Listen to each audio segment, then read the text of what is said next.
Season 2 of Will Trent is in full swing, and the Georgia Bureau of Investigations is busy with high-stakes cases. With that includes Will's partner Faith, played by Iantha Richardson, who is ready to solve crimes with a little bit of humor. Take a look. Okay. So are you going undercover to find the athleisure killer? She fights crime one soul cycle at a time. Oh, so you got jokes. There's been an abduction. What do we know? 4 young people went into the woods to party. Only one came out. Any witnesses? The one friend who escaped says a blue hag took the others. A what? A spirit that drains souls. You mean like Amanda? I'm surprised a youngster like you even knows about this stuff. Gullah Geechee culture, of course. My spiritual advisor talks about it. You have a spiritual advisor. How else do you think I get through working with you every day?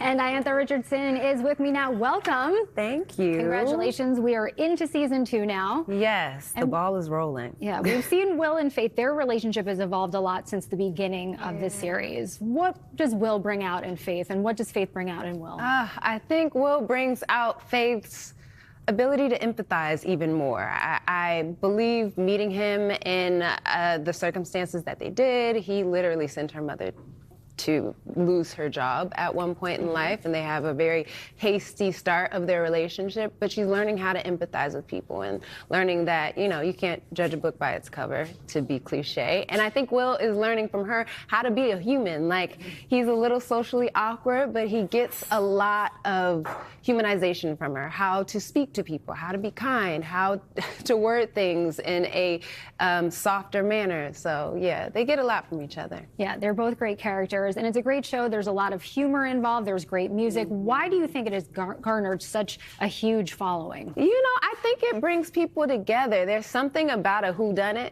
like those type of shows and films that brings together family. I know my family is really big to say, like, oh, I knew who it was. Oh, I know who's gonna be the killer in this one, like before it even gets to the end. And I think those things bring together community, bring together families, and on top of just seeing this man be so humanized and yet still want to do something so great in his community, like that also is something really wonderful to see, a hero's journey. Yeah, no, and it is really fun to try to guess who done it. Yeah, for sure. yeah. I'm in that. And we have to talk about one of your co-stars, Betty, who is the dog that we see on the show. Popular. What is it like to work with Betty? Is she a diva? Give us the dirt. Betty is a star, and I say it every time she comes to set. She is quite literally a star. She is not a diva, but she is very sweet. She has a stand-in, which is a stuffed animal. She gets a treat after everything, and you know, even gets flown in. She's from Orlando. She doesn't even live in Atlanta. Like, she is a true star. Wow, there's some behind the scenes right there. Yeah. So we saw some sparks fly between you and Luke early in the season, but will we see more of that continue to develop? I can say yes. Ooh. I'll leave it there. That's it? That's all you're, fine. We can move That's on all to the I next got. question. Okay, do you think they're a good fit? Who is the ideal guy for Faith?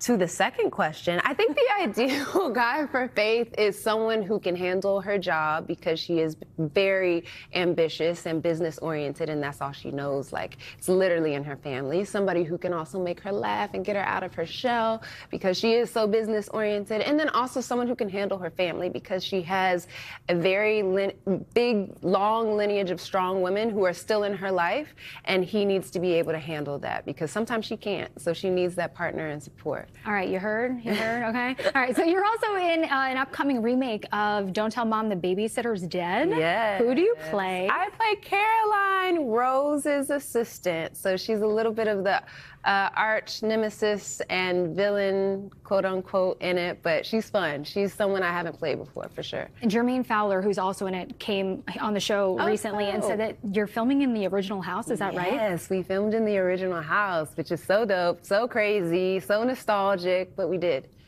We have to talk about something else, something we have in common. You went to Fordham, Alvin Ailey School. I'm a Fordham alum as well. Go Rams. Yeah. Are you enjoying being back in New York? Have you been able to visit any of your old haunts? I have not had a lot of time, but I do plan after this to go to Fordham specifically. I want a sweatshirt because I haven't been there in so long, and I want to go to Ailey and just like walk around the studios a little bit and just go to the Upper West Side. That's what I'm excited to do. All right. Well, we're excited for you. Thank you so much for coming in. You can catch Will Trent Tuesdays on ABC at 8 p.m. and streaming the next day on Hulu. Thanks again. Thank you.